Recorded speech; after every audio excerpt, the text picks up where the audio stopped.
I was home alone for the weekend. My older sister had gone on a trip with her friends, and my parents were camping with my aunt and uncle. I'd been excited at first, total freedom, but by nightfall, the house felt bigger than it ever had. My room sat above the garage.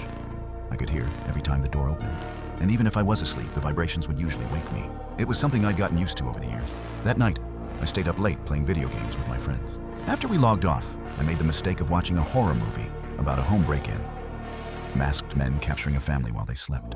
By the time it ended, every shadow in my room felt like it was reaching for me. I felt strange, groggy, lightheaded, like my body was heavier than it should have been. I went to bed around 1 a.m. At 1:30, I woke up to the familiar vibration of the garage door opening beneath me.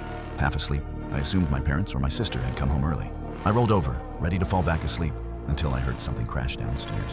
My heart kicked hard. I felt dizzy, like I might pass out. But something about the noise felt wrong. I slowly got out of bed and cracked my bedroom door open. That's when I heard voices.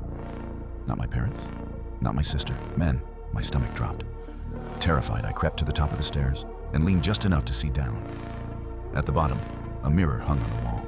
In its reflection, I saw 3 large shadows moving through the house. I ran back to my room and quietly called the police, locking myself inside my closet. They told me to stay on the line, stay hidden. Officers were on the way. Then I heard footsteps on the stairs. Slow, heavy. I tried to breathe quietly. But when a door slammed open in the room next to mine, my breathing turned fast and shallow. Drawers ruffled. Something banged against the wall. Then my door flew open. In my panic, I reached for the bat I kept in the closet. But it slipped from my hands and hit the floor with a loud thud. The footsteps stopped. A man stepped into my room. I could see his grin, even in the dark, as he turned toward the closet and walked closer. He yanked the door open. I tried to swing the bat, but he grabbed it easily and dragged me out. I screamed, expecting the man to hit me or one of his companions to come help him. No one came. But as he dragged me out of the room towards the stair, the skin on my back felt raw, and I could see a faint trail of red to my door. Suddenly, the man shoved me away and ran down the stairs. Confused and dizzy, I tried to stand but stumbled. My back felt wet, my vision blurred.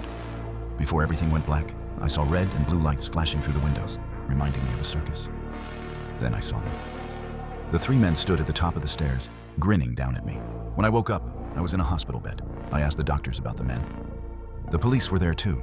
They told me when officers arrived, they found me unconscious. No intruders, no forced entry.